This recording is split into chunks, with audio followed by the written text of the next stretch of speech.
Coming up, a Sad Styles production.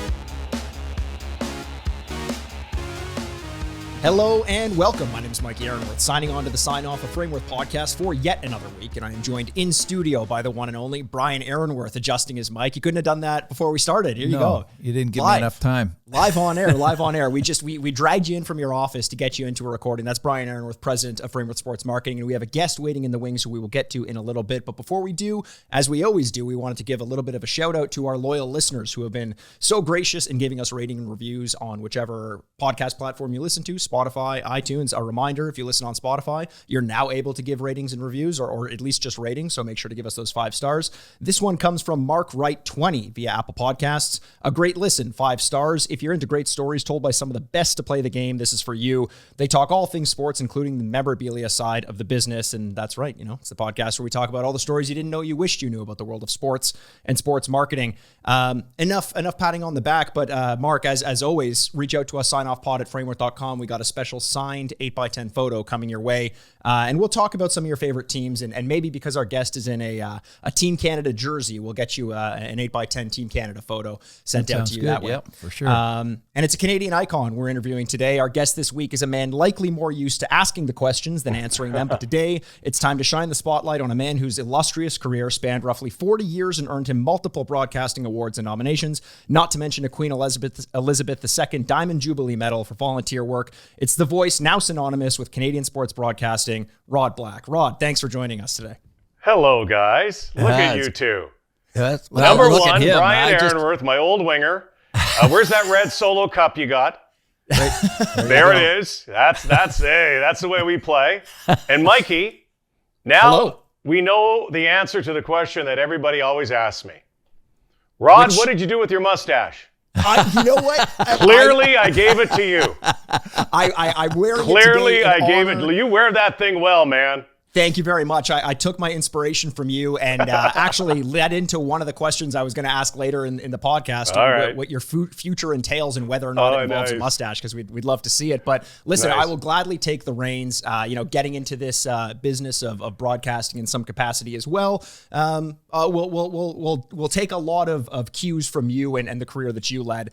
And I'd love to get into this because there's so much that we have to cover. Obviously, I mentioned in the introduction a career that spanned roughly 40 years, and something that I started when I was 5. I don't think anybody knows that. It's a long time.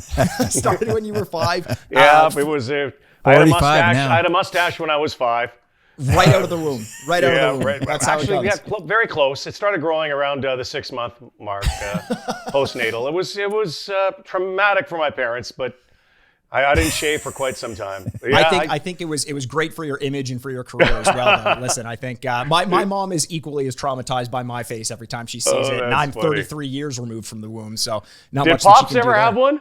No, I tried but the curly hair and and it never came in. You know what? I think it was more my wife who kept telling me, "You look ugly. Shave it off." Or she's cutting me off, so. Yeah, but to be fair, she says that about you regardless of whether we're talking about facial hair. So good point. This is just a whole different conversation. I do want to talk, though, about, you talk about you as 5 years old. And one of the things I'd love to do over the course of this episode is, talk a little bit about your early days. I'd love to get to know you. I'm sure a lot of our listeners would as well as how you got involved in the business. And then just talk about what it was like in those 40 years. To start us off, you kind of joke about you being 5 years old when you first got into broadcasting.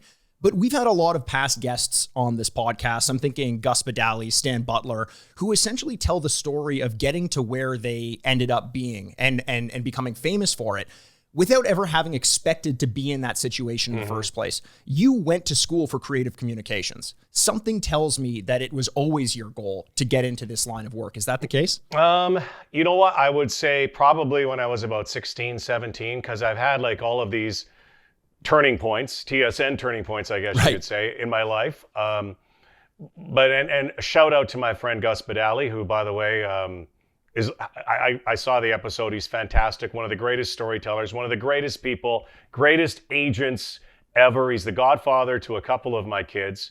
Hey. He was and so the best humble man at my wedding. He looks great for 123 years old. He's an amazing guy.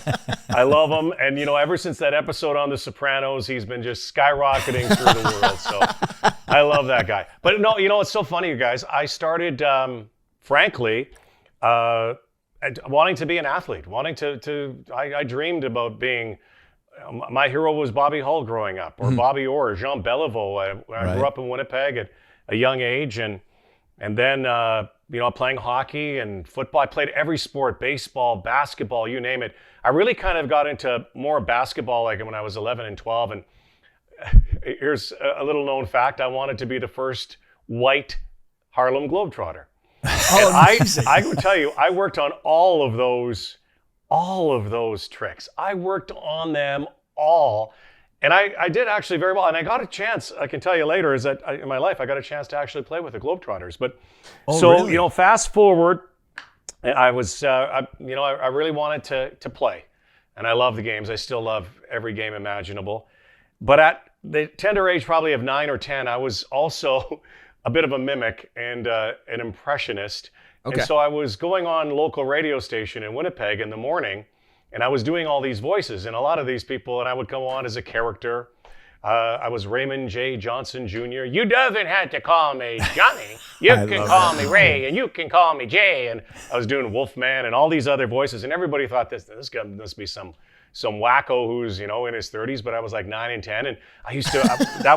that was before we had mobile phones. That was the corded phone. You plug walking into around the wall. your kitchen. Remember with those? It? And Mike, you would know this. Brian would know. You actually had to dial. Yeah. There's this thing, folks out there, you dialed, and it was a the dial. Rotary phone. You actually you had to dialed. wait for it to go back before you could do another one. So I used to, dial into those radio stations all the time, trying to win contests and going. So I kind of had this inkling that I'd like to do more, and then I got into theater, and again, I was playing sports, and around 15, I got a job. My first job was at a roller rink in Winnipeg. When roller skating, again, Mikey, not for you. So when they used to have this thing, roller skating. I have a mustache. I'm very familiar with this era. There you go. You look like a roller DJ. And so I got a job as a skate guard. And the first night I went, oh my gosh. And the place is like, we'd have 500 people a night. It was crazy, crazy time. Very popular. Disco roller skating, rock and roll roller skating. And I saw the DJ and I said, hey, I want to do that.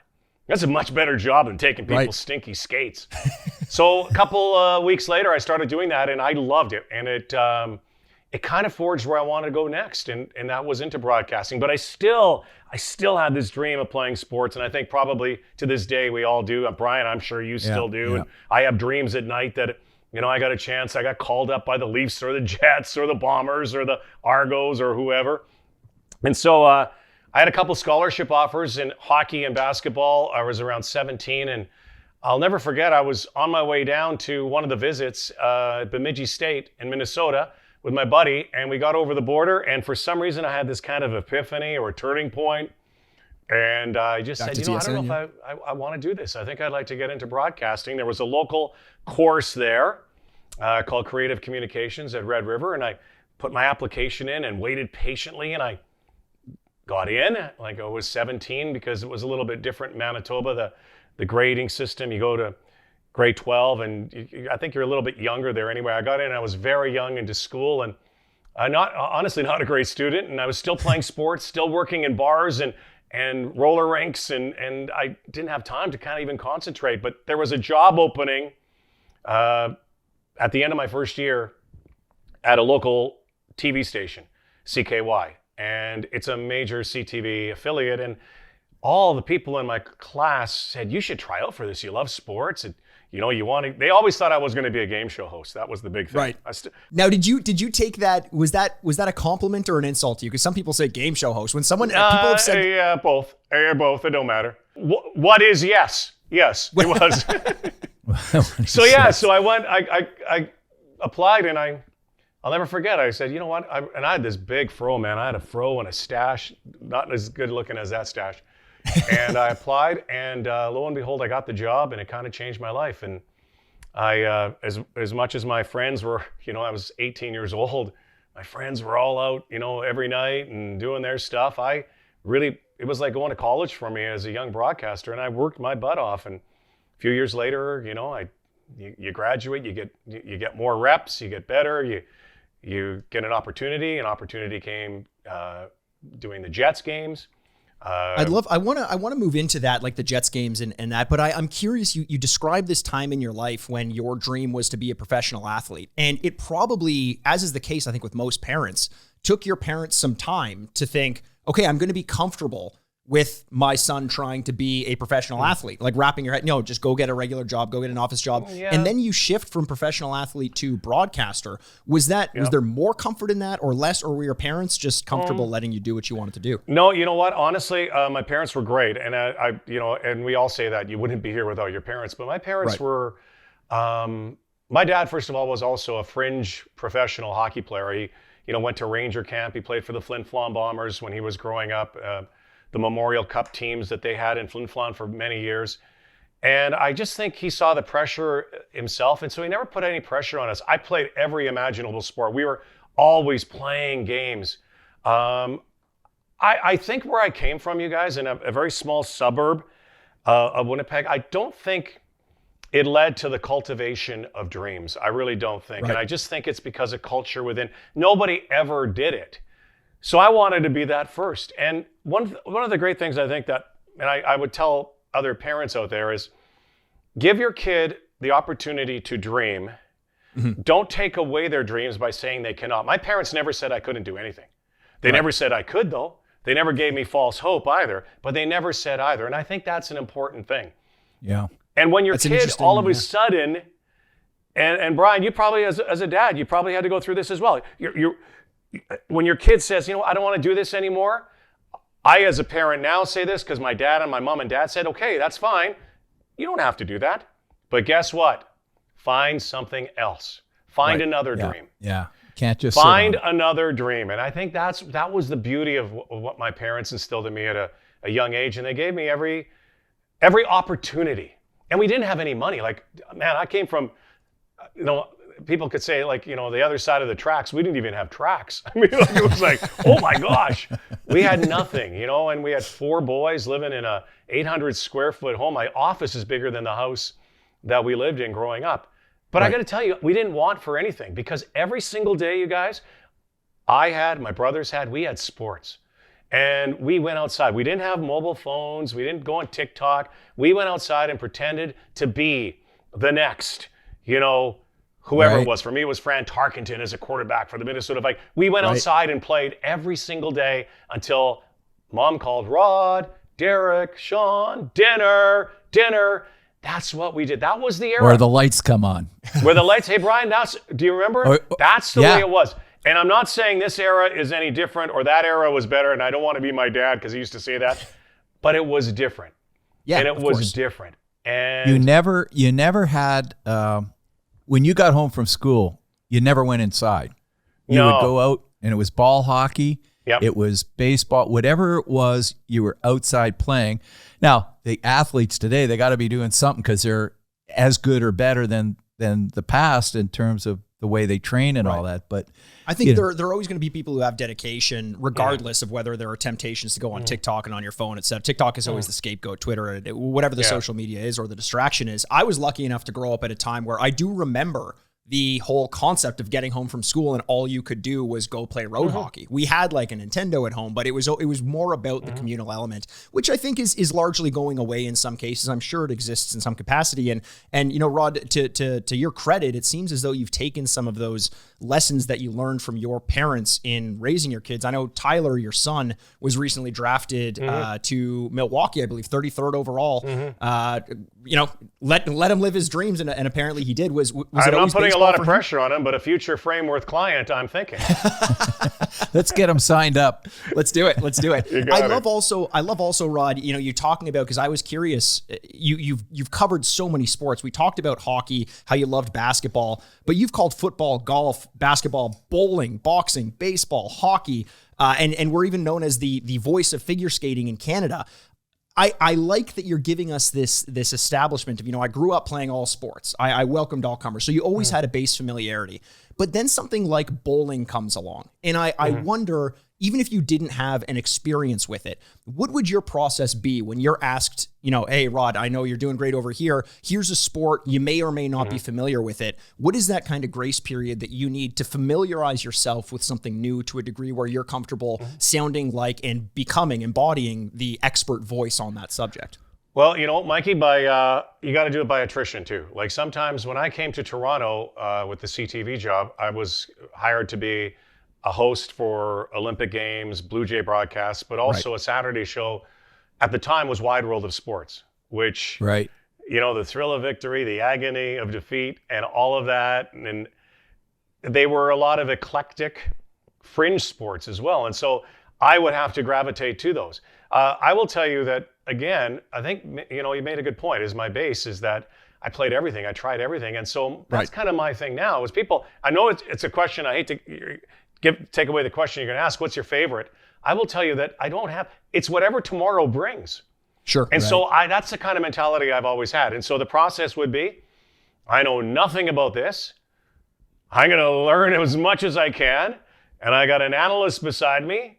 And I'm not going to try to be an expert at it, but I'm going to call it as I see it. And I'm a guy who likes to have fun. And if I do think that the beauty of sport is that there's no ending that's ever written, it's very unpredictable. So I remember what we have shows come in. I think even polo, water polo, lawn bowling. And, we'd have the tape come in during the week, or it was on the shelf for months. Then we'd have to go revoice it, right? Right. And they kept saying, well, go in and take a look at the tape and then come back and we'll do it. I said, no, I'm not doing it that way. I want to treat it as it's live. Can you explain that? I'm not familiar with that process. So you would receive the sport. But, I can tell you even to this day, even some of the Olympic sports you're watching, with all due respect to our friends in the U.S., a lot of those are retaped and revoiced after the fact. They're getting away from it now. But it happened a lot, especially I remember going to the Olympics in 92 and 94. They would watch, especially for the primetime show, they would watch an event, let's say like short track or skating, see it, then they go and voice it.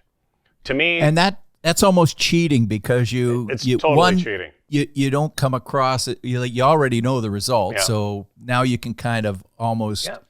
predict what's going on, or Brian, it's a dark secret that we had in this in broadcast for a long time, and I will tell you that Canadian broadcasters have done it. We have done it up until I would say probably the early 2000s. They said, we can do it live, and the thing was because they wanted to package and build drama, and I always thought, why would you do that? It's not authentic. I'm not going to fake it and overact it. So. It went on for a long, long time. I didn't know that. Yeah. I knew there was some things that had to be done that way out of necessity because you couldn't send somebody there or whatever. You didn't get it till later. But I didn't know that was a common practice. Here's an example. Now, here's one that I didn't cheat, but I had to go. One of the coolest assignments we did squash, and there was a squash match between a great Canadian, Jonathan Power, and Jahangar Khan, one of the greatest ever. And I got a chance to go to Cairo. So we go, a lot of times we would go and we would just go and do the on cameras. This is the old days when you had lots of tape. I did skiing that way. Todd Brooker and I would go to ski events. We do our on cameras. Then we'd kind of watch the event unfold. Then we go back and voice a week later. It constantly worked that way. Just the way television was. You couldn't get it live. We didn't have the technology. So I got to go to Egypt and do that. So here I'm going to Egypt watching this match.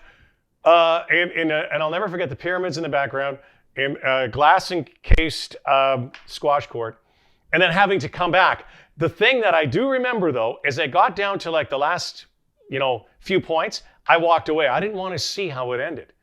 But again, you kind of knew the result. To me, it always took away. And so back to your original question, Mike, is one of the things that I've always prided myself, and I think every broadcaster would, that I guess gets to a network level, is that you do the homework. And you do lots of homework. And it's hard work and it's prep. Right now, I'm kind of a free agent right now, kind of weighing what I'm going to do next. And one thing I do miss is, I miss the games, but I get to watch them. I miss game day. I miss the smells, and I miss the athletes, the ice, the field. I really miss the prep, the hard work, because that broadcast, the football broadcast or a bowling broadcast, the 2 hours, I always equate every 10 minutes takes about 4 hours of prep. So, you're doing like 24, 48 hours, and you prepare all week, especially for like football. Or baseball's a little different. It's a day-to-day game. Basketball, too, you had a little bit of leeway in between, or hockey. Football's very unique because you have a whole week to prepare, and you kind of go through all of the storylines, and you also go through the possibilities, especially with your analyst, and you don't want to be surprised. And another thing is you don't want to get names wrong. And so I'm a real stickler for that. So yeah, it's the work. It's you put the work in. Input equals output. When you're preparing for an event like this, and you said something interesting there, you want to be prepared for every potential storyline. Is part of the prep work actually envisioning every possible outcome to this game so that you have something to lean on? Or for the most part, is your work just learning the names, learning the drama coming into it, and then improvising as the game plays out? Yeah, I would say probably more that. I think there's some people that think, you kind of have to invent endings or script endings. I've never been a guy like that. You kind of know in the late going of a game, the final 2 minutes, that's kind of you. You gotta be that soundtrack, and you've got to get it right. You've got to. If you're calling a game that's really important, like let's say like Sidney Crosby's golden goal, for example, there's always a question. Was that call in the heads of the announcers as it's going on? Do you ever have something like, if something happens, I'd love to be able to say it this way? Or do you think that it seems like what you're saying is the best work that you put out is what comes naturally because you're trying to be the experience of the viewer, and the viewer's not thinking, I want to say something about the goal. They just want to experience it as it comes up. I think sometimes you don't have to say anything. The crowd works it. I will tell you that any broadcaster also says that they never scripted something is lying, that everybody has at one time, and then they realize later, I don't like that. So why did I do that, or why did I say that? So, that you go both ways. But I think as you get into the booth after a while, you just realize you just kind of let the game, you build to a moment, you let the game come to you as like an athlete would. Right. And you want to be informative and make sure that, you got numbers, you got plays. If there's controversy, here's another one that is a common refrain that we hear is rules. You want to make sure you got the rules right, especially in golf. Yeah. And there's so many dang rules in golf. And then, I just recently saw one which was absolutely ludicrous on the PGA Tour on a drop that fell. And I didn't even know. I just automatically, and I've done so many golf broadcasts. Right. I've had so many of those where you go, really? So even when you think you know, there's still more to know. And that's the beauty of what I've loved to do through the years, is that every single day I've learned something. Getting to the rule books. But just a quick question. So not Chris Cuthbert, who was I say? Tom Cheek. Tom Cheek, touch 'em all, Joe. That was scripted, you think? Or no, it just seems so natural. I think I would say the same. And I think touch 'em all goes back a lot of years. And one of the reasons is because Joe was jumping so much that if he doesn't, that's what came to mind. The run doesn't count if he misses a base. Right. So he wants to touch him because I don't think it would have mattered anyway. But if he misses the base, it doesn't go down as a home run for him, right? Right. Like that run doesn't count. So I think he saw him, touch him all, Joe. You'll never hit a bigger home run in your life, and it will go down in history forever as one of the greatest calls. And because it was truly, truly authentic, and it's because Joe's jumping. Joe jumped in 1992. He was jumping. He's fact is he was the last guy to touch the ball in both of those World Series in 92 and in 93. And it's funny. I just was talking with Joe earlier today. We're working on something for his golf tournament. He comes back every year, and he does such a great job with charities in Toronto. And I always say to him, man, it's a good thing that you got that home run. The Alfredo Griffin Golf Classic or the Darnell Coles Golf Classic might not have been the same. It doesn't have the same feel. He sure pulls in some of the top celebrities for any golf tournament that I've ever seen. I mean, I've been, as you know, Rod, we run into each other in a lot of these tournaments, and boy, the people that come to town for his are amazing. Yeah. Well, I think it. Snoop Dogg. Snoop Dogg. That's Charlie we were Sheen. joking about that. We were joking about that last night because after that tournament, James Dodds, who we all know, or with TD Bank and helps with all this stuff, and he invited me to the big suite that they have in between after the tournament, and Gretz was there, and Snoop Dogg was there. And I happened to be talking to Gretz at the time, and Snoop Dogg came there, and all of a sudden the TV cameras caught us on, and my phone starts like blowing up in my pocket, and I'm wondering, what the hell, did somebody die? And they were all trying to tell me that I was on TV with Snoop Dogg and Wayne Gretzky. Yeah, there was some serious street cred from my friends. Were you blowing a bong at the time? No, I didn't. I could get high just smelling them. Oh, yeah. So, and I hate to name drop. I hate name dropping. I said that to Justin Bieber earlier today. But I got to tell you a quick Snoop Dogg story. So, All-Star Game in New York, NBA All-Star Game, New York City, and Morris Peterson and I are working together during the week doing all of the pregame stuff. And I love Mo Pete, one of my favorite athletes of all time, just a great dude. So this is when Uber was just coming out, and I didn't know anything about Uber or Uber or whatever it was. Right. And Mo and I were staying at different hotels. I was staying at the Bell-provided $149 a night, and he was staying at the whatever his $1,499 a night. Anyway, he phones me and goes, Roddy, listen, I'm gonna pick you up right away. Snoop and I are picking you up, and I didn't know what he's talking about. Snoop and I, and then we'll go to the Garden. I'm in an Uber. I go, what the hell's an Uber? So I go downstairs, and I remember it was so cold. It was like the Toronto NBA All-Star Game was a year or a couple years after that. It was cold. This was really cold in New York. So I'm sitting out there freezing, and all of a sudden, this black Escalade pulls up, and I'm looking, and door opens, and it's Mo Pete, and he's freezing. Roddy, come on. And as I get closer, this purple cloud of smoke comes out of this Escalade. And honestly, I have never imbibed in cannabis in my life, or probably never will. I'm not a big fan of the smell of it. Sure. And so here right now, I'm walking in, and there's Mo Pete and Snoop in the vehicle. I can tell you right now, I've never smoked drugs, but I didn't have to that day. I'm sure I needed potato chips about 2 hours later because I was higher than a kite. But that was Snoop Dogg, man, and that was so cool to see him at the Super Bowl. But you're right about the Joe Carter. You name all the celebrities, like he's had Barkley and Gretzky, and some of the greats who have passed away, like Walter and Gordie Howe, Mean Joe Green, like you name it. Through the years, he has had these great, iconic athletes.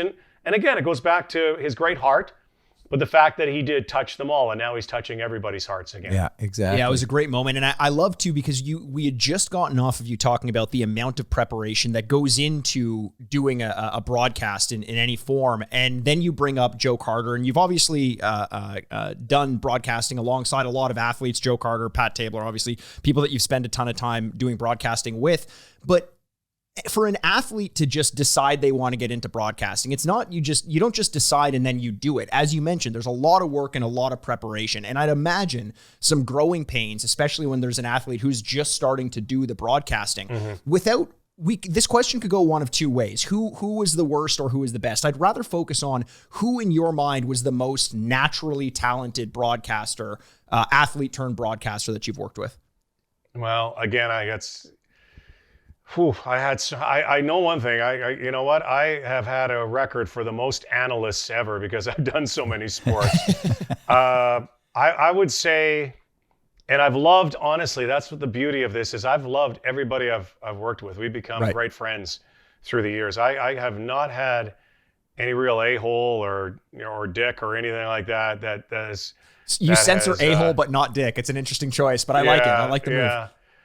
I haven't, I've had some that haven't put the work in or were really good storytellers and realized that they can't keep telling the same story over and over. And after about 5 games, they go, oh man, I better. And then they lean on them. I'm not there to give them instruction. I'm there to kind of be a pitcher, throw it down the plate. They hit it out of the park, whoever it might be. Right. I will tell you, Joe's a great storyteller. He was a great storyteller. I don't think Joe ever wanted to be a broadcaster, though, frankly. Boy. Well, you got Jim Nelford and David Faraday. I've been lucky enough to work in the booth with those guys. great storytellers have been there, done that. The guys who've been there and the women who've been there and done that. Cheryl Pounder is a terrific broadcaster in women's hockey. Right. Tracy Wilson, a multi-layered broadcaster who did mostly figure skating with me, but could do anything. But I've done hockey with some great ones too, and Speaking of the great one, they're all great storytellers. What do you think of our good friend Wayne Gretzky, and how he's doing right now?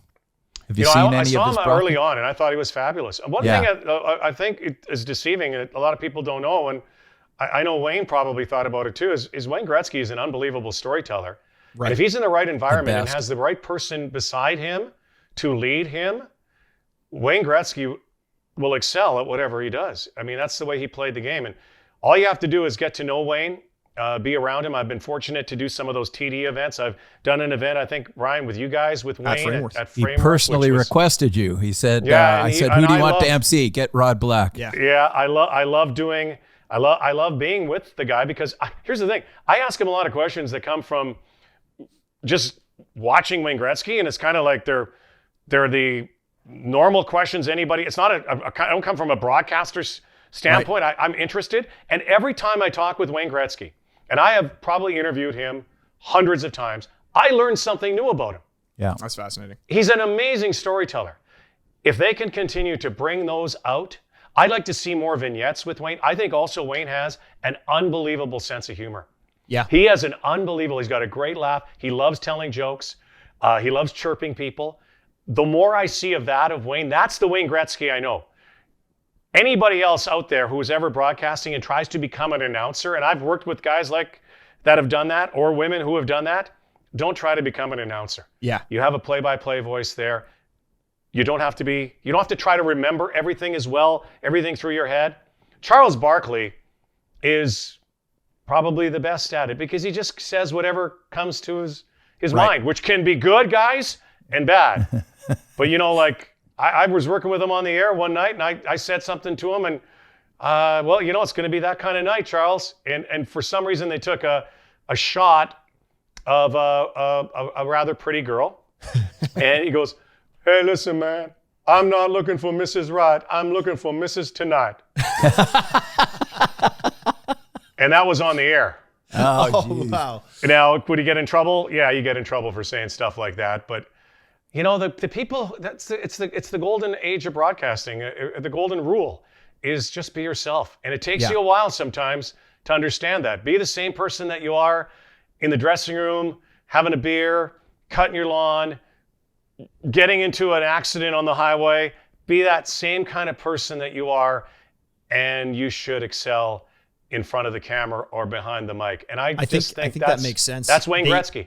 And they did a good job. I think in his first broadcast, they brought Charles Barkley on as well to kind of loosen him up. And that was fantastic because, as you mentioned, his sense of humor is unparalleled in a lot of ways, especially for someone of his stature and his history in sports. But Charles, he does have an image too, though, you guys. That's the thing too. Is like, and I think, Brian, you've been around with him as much as I have, or anybody else. Is that Wayne's very conscious of that image that he portrays. Right. Yet Wayne is us. Wayne is like us. He's just an extraordinary, absolutely greatest hockey player ever played. Mm-hmm. Right. And I think he sometimes feels that he has to live up to that, or is that.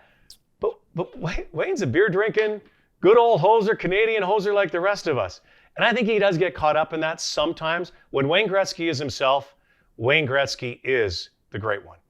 I love that. And I think the more time he spends on air doing this and the more he kind of opens up, the more we're going to get to see that, we as the viewers. And I think people are going to be surprised, as you mentioned, the type of personality he can bring to the table. And we're getting into kind of a point that I wanted to touch on as well. We've had guests on the podcast before who have been involved in sports media, more particularly journalism, so it may not apply quite as much. But we had Mike Zeisberger on. Right. And he said that he made a point not to fraternize with the athletes when he can avoid it. He didn't want to get too friendly with them because he never wanted to feel as though he would have to pull back on something that he wanted to write.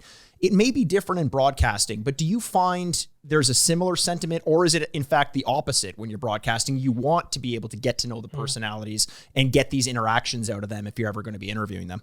I think that's really changed through the years. I mean, again, I grew up, broadcasting in the 80s where, no matter what team you broadcast for, you were part of the team. Right. And, it wasn't as critical then. Again, we didn't have these. Could you imagine, Brian and Mike, if Michael Jordan and Gretz and those guys had these in the 80s? Right. Our images, perhaps, of a lot of the greatest superstars would have changed a lot just because of the possible rants, possibly being in things that they get situations they shouldn't be in, yada, yada, yada. But I do think at that time, it wasn't so much a fraternity, because I have a lot of friends, and I will to this day say that I have my friends in sports, and I've got to know them as athletes, especially the really good people. Charles Barkley's one of my best friends. Great, right. I consider all of these people. Dave Ellett, he and I were roommates, for goodness sake. I mean, Right. how many broadcasters do that? But your best friends also know that you can be critical of them. Sure. But not in a cutting way. I've never been that kind of guy. I'm not a guy that, unless somebody is absolutely a reprobate and has had issues, either scandalous things that have gone on, and it's completely black and white that what this person did is wrong, why do we need to carve them? Why do we absolutely need to cancel them? Right. I have a real hard time with that. Yeah. Yet I've met so many athletes who have so many redeeming qualities in our friends, and mostly because of charity. A lot of them do a lot of great charity work, you guys. Yeah. And they give back. Those are the people, I wouldn't say they become your best friends, but they become great acquaintances, and they're people you can lean on. And hence, I get to host a lot of events and speak at some events, and I know their stories. Would I consider them? Yeah, I'll have a beer and that. But I mean, again, are they going to be at my house on Christmas dinner or Thanksgiving dinner? No. Right. But I can understand the writers, because the writers have to take a different slant. The days of writing a few years ago, guys, were about the game. Yes. How you scored, what happened in the game. There might have been something critical. Oh, Steve Smith put it in his own net. Yeah. Now it's opinionated. Yeah. It's opinionated on the person as well. So it's a very, very different time, and there's a very thin line. I can understand why writers aren't, but I would also say that I have no issue whatsoever having a friendship, certainly with someone in the business. Times have changed, Rod. As you know, to me, it was a lot more fun 15, 20 years ago when the guys were a lot more Those open. CCM golf classics, my friend. We talked about that. Mark Hepsher was just in, and we just talked about that and how much fun we had at those things and what happens behind the scenes. Do you remember watching the O.J. Simpson chase at Lulu's? Funny you should say that. He said the same thing, and guess what? I was down in Florida last week, and guess who walked by me at the pool? O.J. Simpson. Really? I couldn't believe it. He Did nods at did me. he have I an nod ankle at him. bracelet on?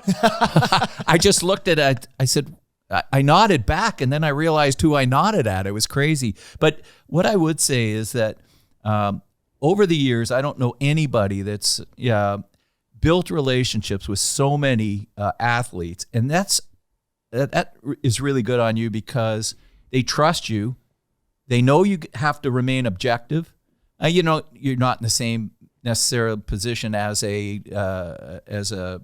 news or a newspaper writer, but they still trust you. Your relationship with Wayne, with Podborski, and all the skiers and anybody you've worked with, all speak very highly of you. They trust you. They know you're going to be critical, but you can still have a great relationship, which is why it was a lot more fun back in the day when you can. And I'm still okay because I don't have to broadcast any of this, but I do know one thing. Online, the thing that bugs me the most, and you say cancel culture, I follow our Facebook page religiously. As the president of the company, I still read all the reviews and things, and I don't mind being criticized at all. But when the criticism is your company's garbage, that just drives me crazy. I'll respond to anything that we've done wrong and try and fix it. But those guys, they just block. It's just non-productive for anybody, and that's why they like you. You're not trying to cut the legs out from under them. That's what makes you good. Well, thanks. I mean, I appreciate that. But I mean, again, guys, I got to tell you, and you work in it too. We're so blessed. I work in the toy department. You know, we're doing scores. Oh, exactly. We're doing scores. We're doing numbers. We're doing greatness. We're doing winning and failure. And by the way, we learn a lot from failure too. You don't think Joe Burrow learned a lot the other day from the loss in Super Bowl and how great he is? You don't think Gretz learned from the losses? You don't think all of these people? It's the beauty of the sport. And it's the fact that it goes back to what we talked about earlier. The endings aren't crafted. The endings, there's an unpredictability, and it's a beauty. It's like going to the theater and not knowing the ending every single time. And we're lucky we're in this. And that's why I do think that, there's scandalous stories. I think about the Russian figure skater right now and the doping scandal. I think about, domestic violence and athletes who commit that. I think about Black Lives Matter and equality and diversion. There are some real serious stories that we have to grapple with, and we have to fix, and we have to change, and we're changing them. The Kyle Beach story. Never in a million years should that have happened. I don't care what anybody says. Sheldon Kennedy's a great friend of mine. We all thought that after the Sheldon Kennedy incident and everything that happened after that, okay, hockey, we're good, let's go on. Never going to happen again. Guess what? It's going to happen, and that stuff happens, unfortunately. And that's when we have to, as journalists, tell those stories. Right. But at the same time, we live in a world 95% of the time, we're having fun. And it's a game. Yeah. And that is the beauty. And all of those athletes that you talked about, Brian and Mikey, all of the athletes that we have met, they're in it for one reason. And I can tell you, it's not the money. They're in it because they love it. They love the games they play. Again, I hate to go back to 99, but I'll tell you, Wayne Gretzky, and his became the great one, and had a multi-million-dollar life. Wayne Gretzky would be playing old-timer hockey with us, on Tuesday nights, because he just loves the game. He just loves talking about the game.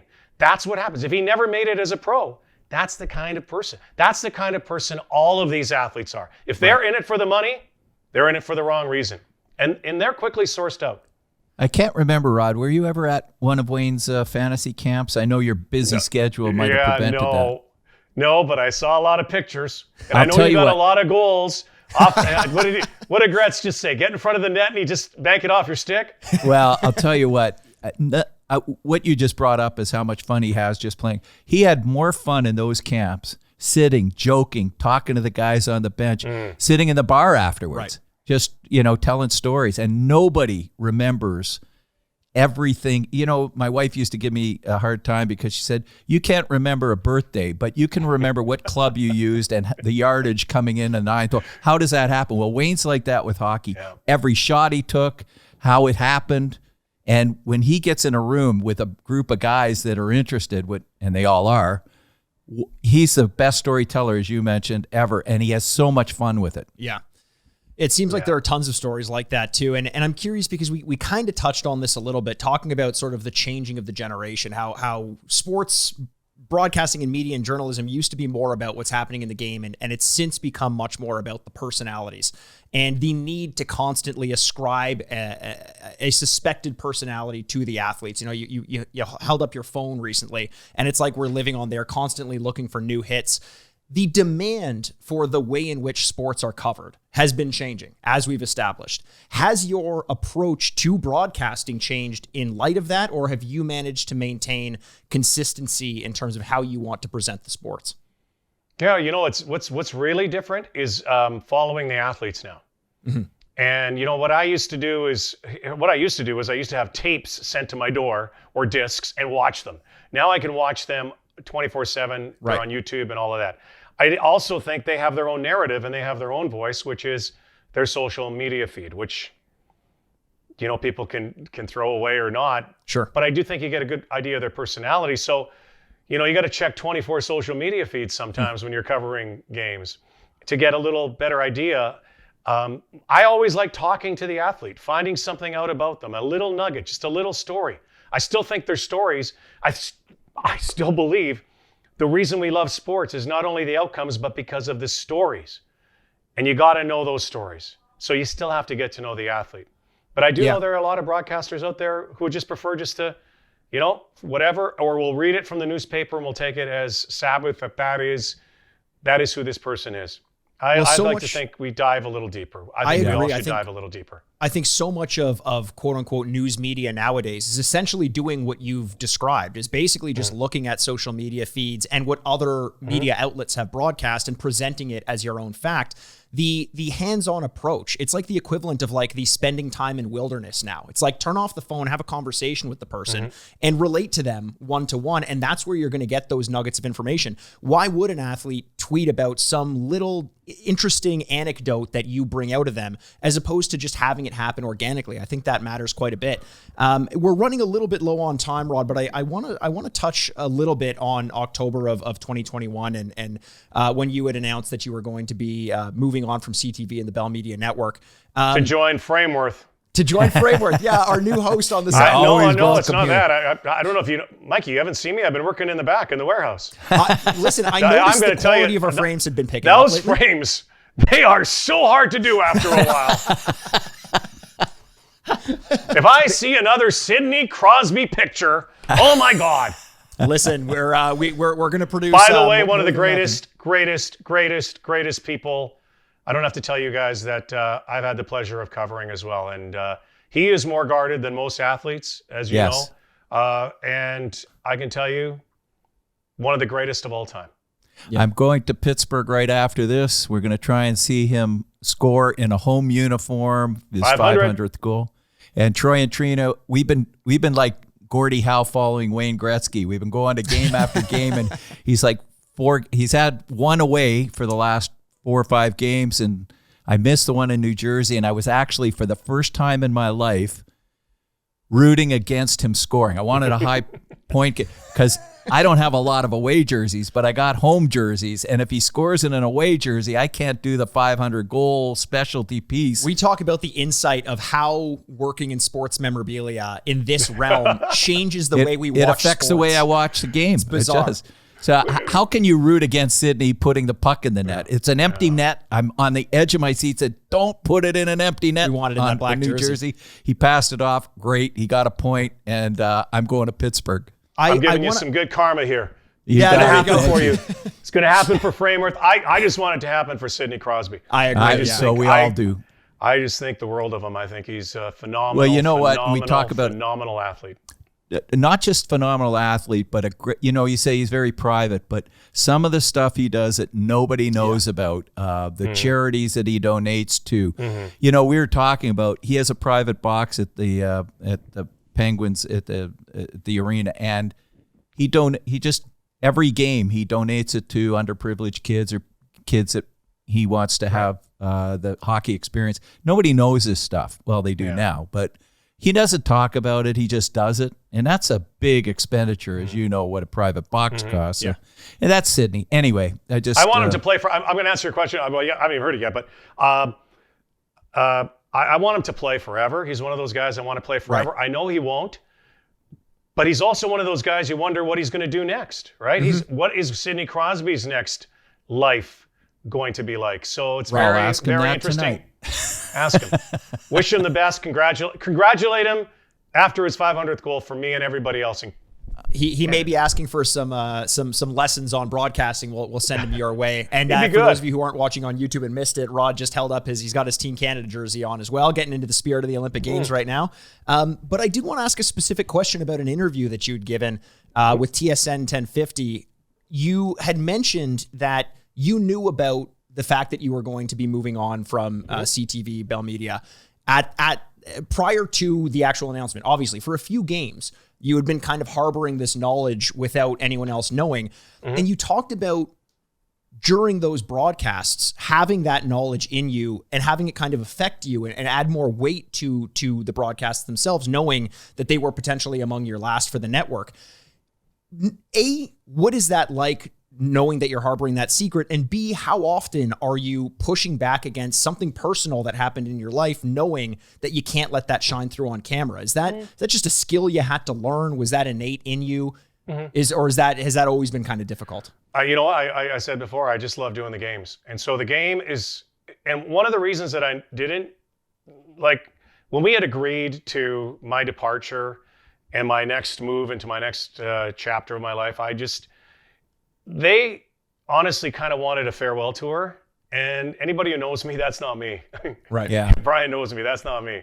And I just didn't want that. And I just didn't want that to be a last, because I will tell you, those weren't my last games. I'm going to still be doing games somewhere, somehow down the road. I got a lot of broadcasting left in me. So had they been my last games, and I know I'm never going to be back there again, I think I would have been a little more emotional or melancholy. Right. No, I let the games. I think the final game, it kind of hit me because one of my best friends is beside me, and Dwayne Ford, and it was just one of those nights. Was real, and I said, and I couldn't get on the field, and that's kind of why I wanted to do the fun. I wanted to get to every stadium that I had broadcast at. I was able to do the Women's World Hockey Championship, which was a dramatic, obviously, with Marie-Philippe Poulin. Even that, I just knew there was more games, and as it get a little closer and closer, you kind of know. And I was actually surprised it wasn't leaked that I was going to be leaving. And Right. But yeah, you have to compartmentalize it. I mean, again, it's not about me. I'm just a broadcaster. I'm just an air traffic controller and a navigator, and I call the games. And I'm a storyteller.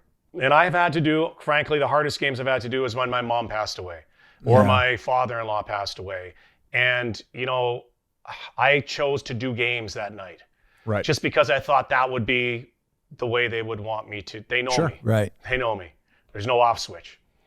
And that, having, I think, gone through some of those are real traumatic experiences that I had to broadcast through, I was able to actually plank it out. So frankly, I didn't really feel as emotional as I thought I would, even to the last game, because I didn't want to tell anybody. And I waited a few days afterwards, and I had to kind of phone everybody, and they kind of got an idea. I called all my analysts and the people I work with, the people closest to me. And, I wasn't as, again, I don't think I was emotional just because I just know there's more there. Yeah. Right? If it was it was like, that's it. But that's not it. I plan on There'll be doing more lots games wherever it is, whether it is hockey or basketball or football or bowling or for whoever. Maybe it's radio, maybe it's TV, maybe it's newspaper, maybe it's for Frameworth National Television. Let's get you into esports or something. What about that? I got asked a few years ago to do some esports, and I thought, Did you? This is a funny thing. I thought it was a prank. I was going to host something that was at the convention center, and they threw a number at me, which was an astronomical number in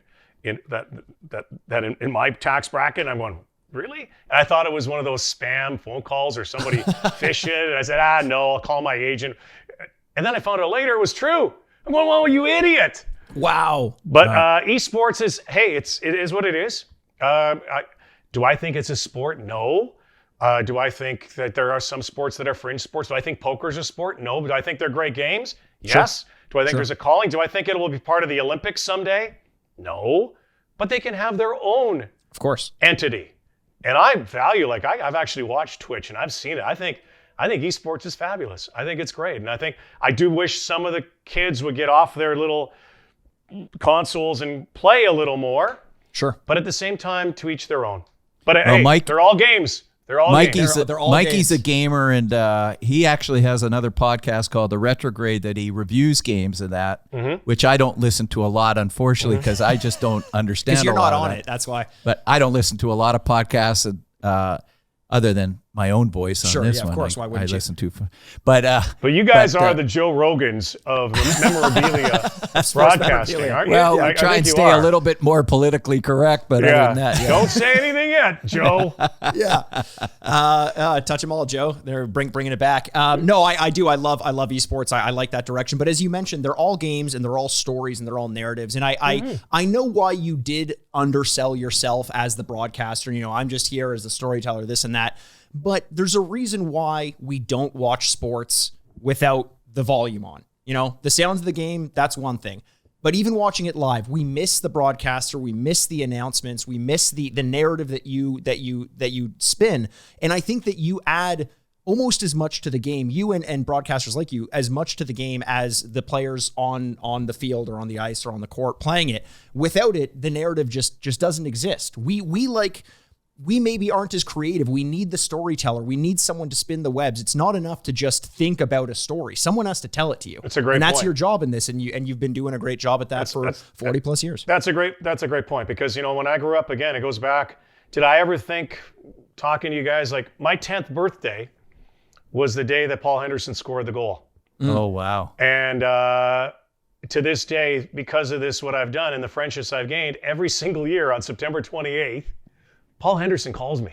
Oh, really? He calls me and wishes me happy birthday. And we're like, Wow. man. But you go back to those days and you think about all the iconic voices and the way they framed the moments. Right. You know, Henderson scores for Canada, you know, and touch them all or whatever it might be. Do you believe in miracles? You're right, we do need those framed moments because the games do need a soundtrack. Yep, absolutely. Otherwise, you just go to a game, you watch it, it's fun to be there. But I can tell you, everybody who goes to a game and if you win, you go usually watch the broadcast after too. So watch the highlights. So that's why you gave me shit yesterday because I'm trying to watch we had the Super Bowl party at our place with all the kids, everybody's there. And they're yakking and they're talking oh my about God, same thing for me too, B. Their bets and all that.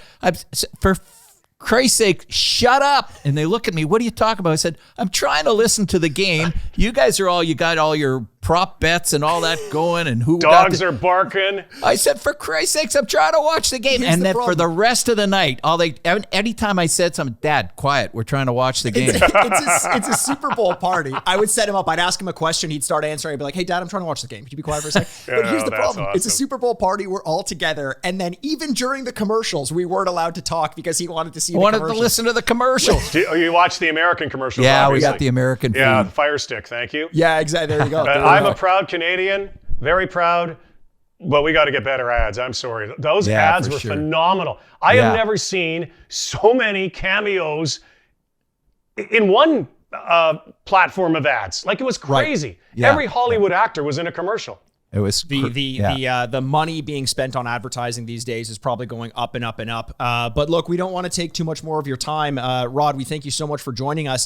Is there anything you want to push people towards apart from Rod Black TV on Twitter? Is there any projects or anything you want to push? I know you've been involved in Plan Canada. Anything else you want to kind of put a spin on there? Well, I don't know. I just, the Rod Black Memorial Holiday Fund. You can funded by Brian Aaronworth at the French River, because all I watch on Facebook is pictures of him. You're always getting welcome. Fake fish out of the river. Fish. He's got scuba divers. Putting fish on hooks. Exactly. That's the only No, way you know what, guys? I will tell you that, as I said before, I can't wait getting closer and closer to, finalizing what I'm going to do the next little while. I'm looking forward to it. I'm going to be calling a lot more games. The good thing is, I guess for all of us, just, we're it looks like we're getting near the end of what we've been through the last 2 years, where we had to do a lot of this. I can't wait to see you guys in person and see more charity events where we can have in-person golf events. I don't think we realize until many years later the impact that this pandemic has had. I'm sure you guys have seen it in business. I'm sure everybody out there watching and listening have been affected by health and wealth. And it's just so nice right now that we're getting that much closer to finally being together again. We're humans. We need human contact. And that is another beauty of sports. As much as it's nice about broadcasting, we can watch it. It's nice to get to a game, whether it's a pro game or I'm going to watch my daughter play, watching your kids play. It's just so nice that we're finally getting on the other side. I'm finally encouraged, because I don't know about you guys. A year and a half ago, I thought, okay, another 2 months, we're out of this. Well, another 2 months, we're out of this. Another 2 months, we're out of this. Well, you know what? It's taken a long time and it's taken a lot. But I will tell you one thing too. Humans, like athletes, we're resilient and we are able to move on. And so next time I see you guys, I want to see you in person. I love it. That's for sure. We can overcome. Humans are resilient. I totally agree. But during that time, during the pandemic, especially in the early goings, the first couple months, we realized as a species how important sports were. Oh, yeah. And during those coming months when things started to open back up, the amount of connection that broadcasters like you gave to us to feel as though we were sharing a story with other people and connecting to other people across the country and across the world, I think was integral to our mental stability and survival over the course of that time. So thank you for that, Rod, and thank you for joining us once again at Rod Black on TV. Thanks for joining us. And hey, if you ever want to come back, you're more than welcome. Always welcome. I'm coming in. I'm coming in, boys. I'm coming in. There you go. We'll get Lock you. those we'll pull you doors off the assembly line again. And get and tell those guys in the back of the warehouse I miss them. I want to get back to doing some more Crosby frames. I think they might dock you pay for taking this hour to spend with us. But Rod, thanks so much for joining us on this podcast. For Brian Aaronworth, president of Frameworth Sports Marketing, and myself, Mikey Aaronworth, host of the Sign Off podcast, this is us signing off. Well, ladies and gentlemen, we made it to the end of yet another episode. Thanks again so much for joining us. You can find videos of all of our episodes on YouTube by searching the Sign Off Podcast. You can also follow us on Twitter at Frameworth Sport or Instagram at Frameworth Sports. And hey, if you're not sick of me yet, you can find me on Twitter over at Retrograde Mikey, or you can always find me embarrassing myself over on Instagram at Aaronworth. The Sign Off is a proud product of Fadoo Productions and Sad Styles Productions, executive producers Mikey Aaronworth and Andrew Bascom. Until next week, this is Mikey Aaronworth, signing off. Furnished by Sad Styles Productions. Get into it.